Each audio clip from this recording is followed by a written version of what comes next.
इसलिए महाराज मुझे कोई मार्ग बताओ। सनकादिक ऋषियों को दया आ गई, चरणों में गिर करके क्षमा मांगते हैं। इसलिए कहा कि हे जय और विजय, जो मैंने कहा वो तो हो ही सकता है, लेकिन तुम मेरे चरणों में आए हो तो कुछ तुम्हारा कलंक दूर हो सकता है। कि ऋषिगण बोले साप कभी कि तुम पिशाच होगे, मगर होगा तेज निधान।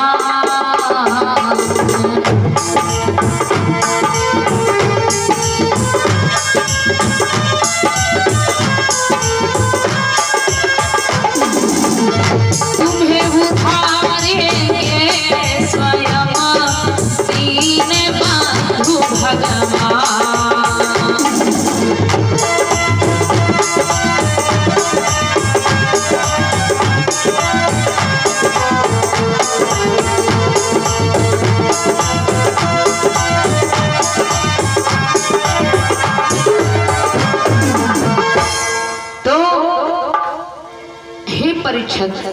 जब तुम्हारी समझ में नहीं आ रहा है कि हिरण्याक्ष कौन है, तो तुम ध्यान पूर्वक सुनो, मैं तुम्हें विस्तार से बताता हूं। सनकादिक ऋषियों के द्वारा 3 जन्मों का श्राप लगता है जय और विजय को।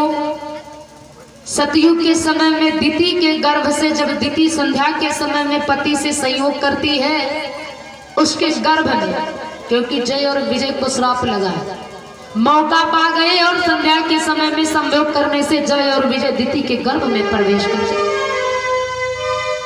इसलिए गर्भ में 2 पुत्रों का एक साथ में प्रादुर्भाव होता है, जिनका नाम पड़ता है हिरण्याक्ष और हिरण्याकश्यप। और त्रेता के समय में यही कुंभकर्ण और रावण होते हैं, क्योंकि 3 जन्म का श्राप है। द्वापर के समय में यही दंतवक्र और शिशुपाल होते। तो हे परीक्षक, यही हिरण्याक्ष है। जब हिरण्याक्ष उत्पन्न हुआ, बलवान दैत्य हुआ, अपने बल का भार लेकर के समुद्र के पास गया, मुझसे युद्ध करो। समुद्र कहने लगा, मैं इस समय युद्ध नहीं कर सकता, क्योंकि मैं पृथ्वी के ऊपर हूं। इस बात को सुन करके अत्याचारी अहंकारी दैत्य हिरण्याक्ष पहुंचा पृथ्वी के पास और पृथ्वी को कीचड़ में चुरा करके छुपा दिया। अब त्राहिमाम हाहाकार मच गया कि कमल के पत्ते पर सृष्टि का विस्तार बढ़ते जा रहा है, और कमल के पत्ते पर सृष्टि कैसे रुक सकती। ब्रह्मा जी ने कहा, त्राहिमाम भगवान अवतार रक्षा करो। भगवान ने ब्रह्मा के करुण शब्द सुन करके वाराह अवतार लेकर के आए, क्योंकि गंदगी को कौन साफ करता है? गंदगी को देखते हैं आप लोग, सुअर साफ करते हैं। इसलिए भगवान ने भक्तों के कारण सुअर का अवतार लिया, जिसको वाराह अवतार कहते हैं। परीक्षा, भगवान सुअर का अवतार लेकर के और कीचड़ को साफ करते हुए हिरण्याक्ष का वध करते हैं और पृथ्वी को ऊपर लेकर के आते हैं। अब बड़े आनंद मगन से पृथ्वी पर रचना होती है सृष्टि की, और पृथ्वी आनंद मगन होती है। ये भगवान का दूसरा अवतार है। अब तुम्हें परीक्षा, अब हम तुमको शिव जी का सुंदर सा आख्यान श्रवण कराएंगे, जिसको ध्यान पूर्वक श्रवण करो। परीक्षित बड़े ध्यान पूर्वक से सुखदेव जी महाराज के द्वारा कथा श्रवण कर रहे हैं, क्योंकि परीक्षित कथा में मोह नहीं होनी चाहिए, और भगवती को मोह हुआ है। इसलिए तुम्हें हम शिव जी का बड़ा सुंदर पावन चरित्र सुनाने जा रहे हैं कि सती भवानी के सहित एक बार भगवान और त्रेता में कुछ दिन रहे कुंभज के महिमा। हे सुखदेव जी महाराज, और जहां पर भक्तों एक बार की बात आ जाए, समझ लो कोई गूढ़ तत्व छुपा है चौपाई में, क्योंकि मानस में कुल 18 चौपाई है, जिसमें एक बार की रचना गोस्वामी जी ने दिया है। जहां पर एक बार की बात आ जाए फिर समझ लो कोई कारण है।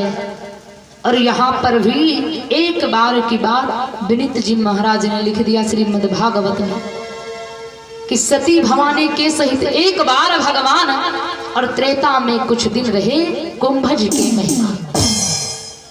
अब तुम्हें हम बड़ी सुंदर कथा सती मोह की श्रवण कराएं।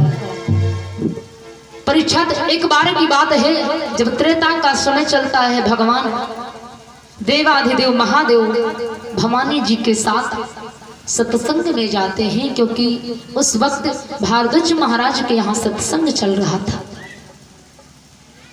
कि एक बार त्रेता युग माही, एक बार त्रेता युग माही, एक बार त्रेता युग माही, एक बार त्रेता युग माही, एक बार त्रेता युग माही, एक बार त्रेता युग माही, शंभु गए कुंभज ऋषि बाही,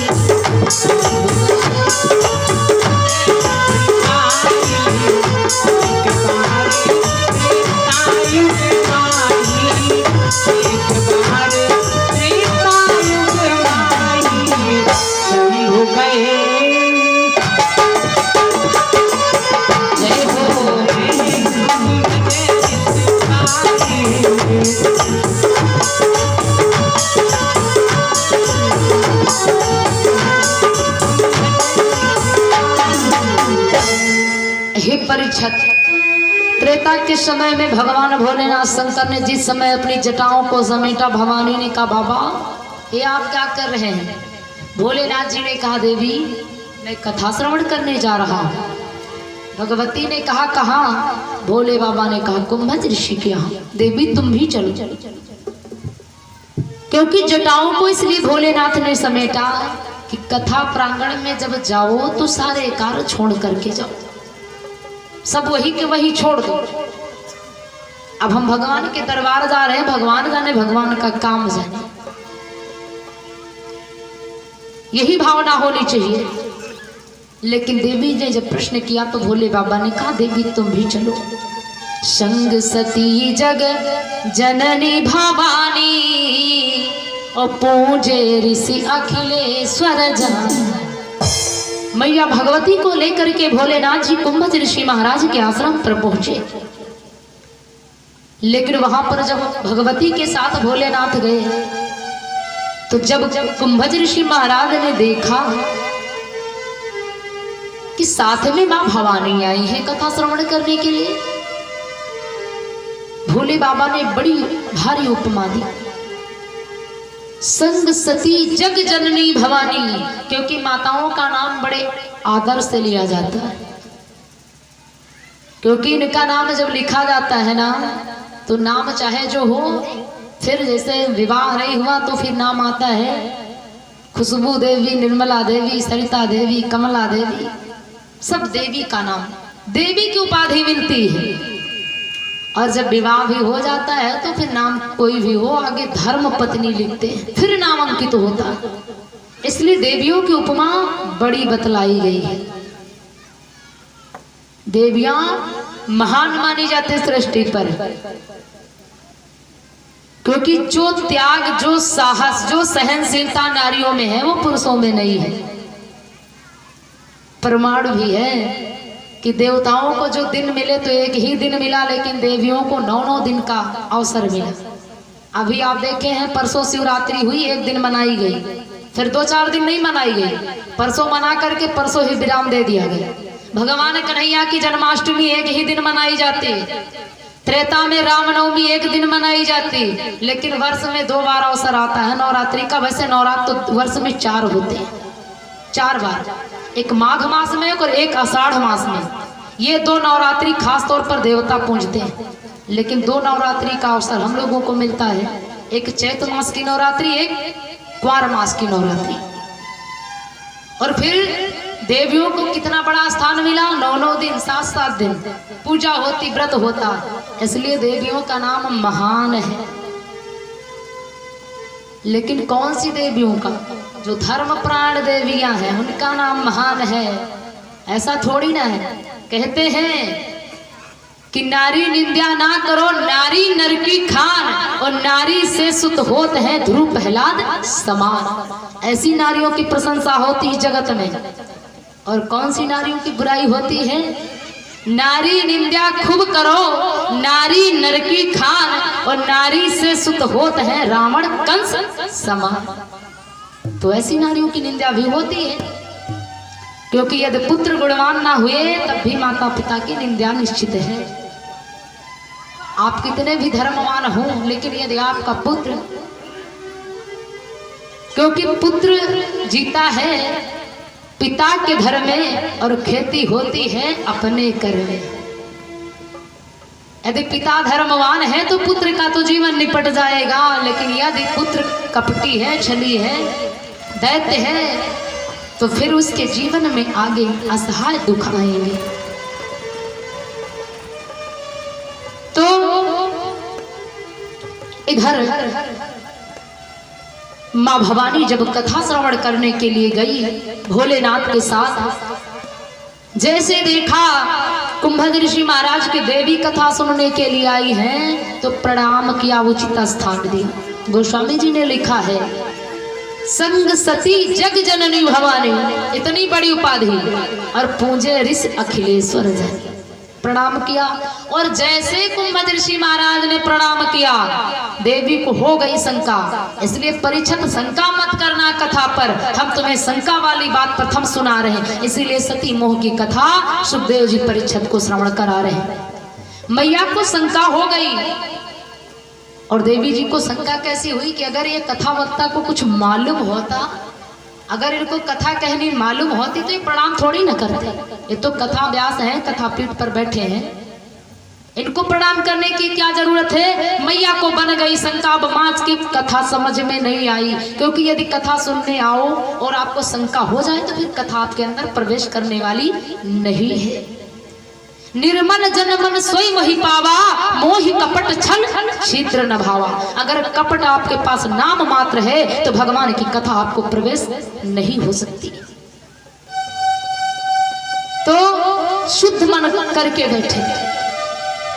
गोस्वामी जी ने फिर आगे की चौपाई जब लिखा तो सती जी का नाम मिट गया, क्योंकि सती जी को शंका हो गई। फिर गोस्वामी जी ने लिखा कि राम कथा मुनि बरज बखानी, राम कथा मुनि बरज बखानी, कथा मुनि बखानी, राम कथा मुनि बरज बखानी, राम कथा मुनि बरज बखानी, राम कथा मुनि बरज बखानी।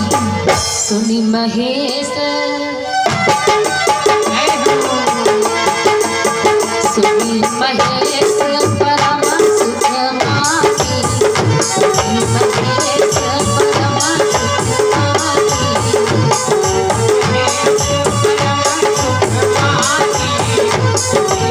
महेश परम सुख मानी, सुनी महेश परम सुख मानी, सुनी महेश परम सुख मानी,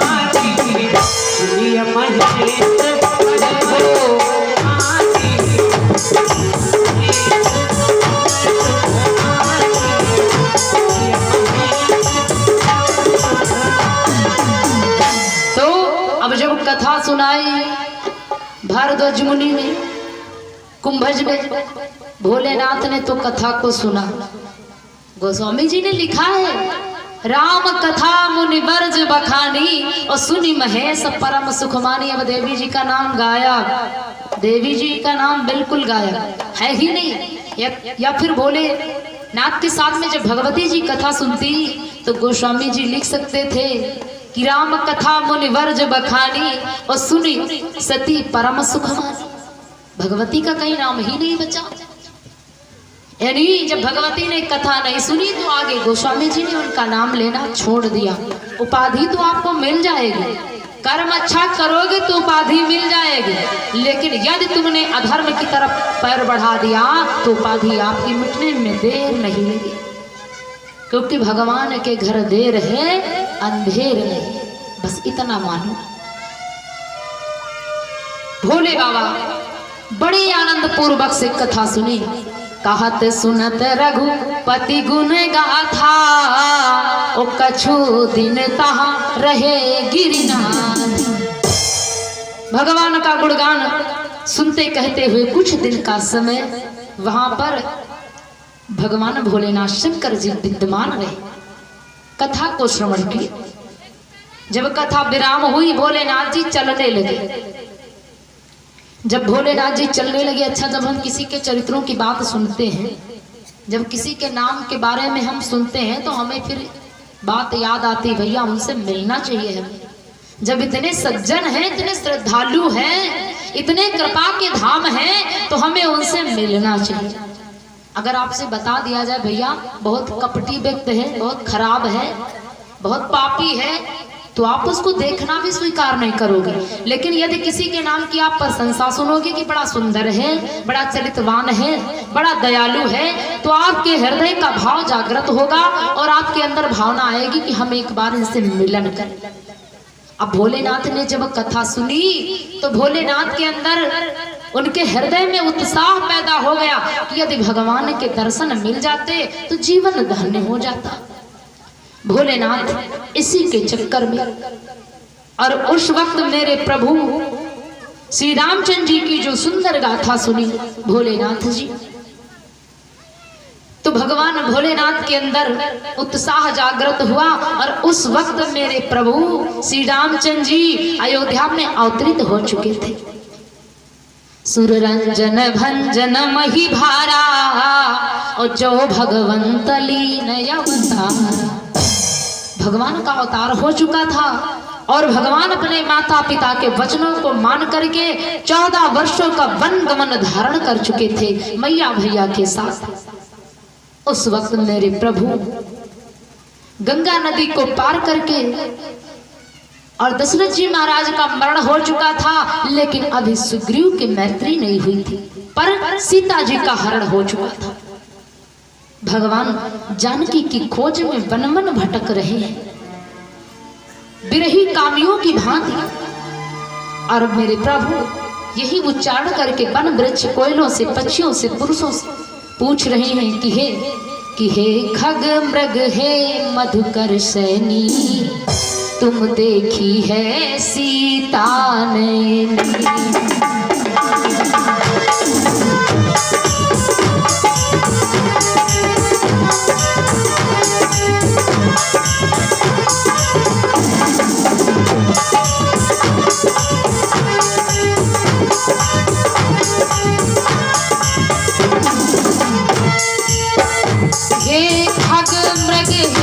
मधुकर सैनी, कहीं तुम देखी सीता मुझ जैसे प्रियतम की प्यारी, मुझ जैसे प्रियतम की प्यारी, तुमने देखी कोई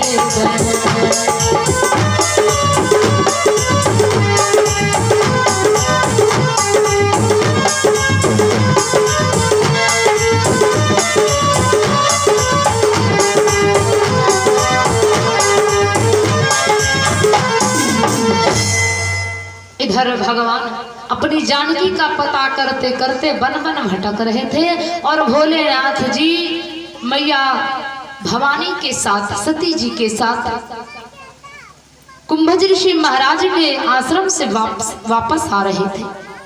मार्ग में भगवान को जैसे भगवान को देखा, भोलेनाथ ने प्रभु को चरणों में प्रणाम किया। और जैसे प्रणाम किया चरणों में, भगवती को शंका हो गई, बाबा कहीं भांग वांग ज्यादा खा ली है क्या? भोलेनाथ ने कहा देवी क्यों? तो सती जी ने कहा बात यह है कि हमारी समझ में नहीं आता है, क्योंकि हमारे पति देवाधिदेव महादेव हैं और ये 2 राजकुमार हैं, राजकुमारों के चरणों में भगवान को प्रणाम कर रहे हैं। भोलेनाथ ने कहा देवी मैंने भांग वांग नहीं खाई है, तो भवानी जी कहने लगी स्वामी कि शंकर जगत बंद जगदीशा, शंकर जगत बंद जगदीशा, सुर नर मुनि नावत सब सीसा।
जगत बंद जगदीशा, शंकर जगत बंद जगदीशा, सुर नर मुनि नावत सब सीसा।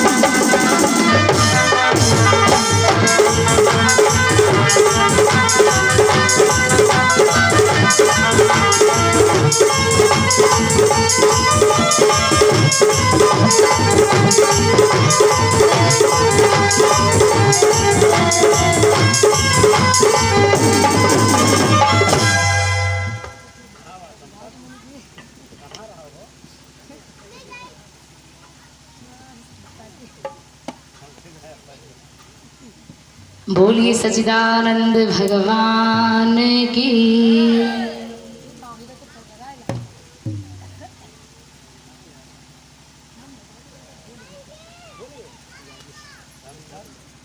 और ये है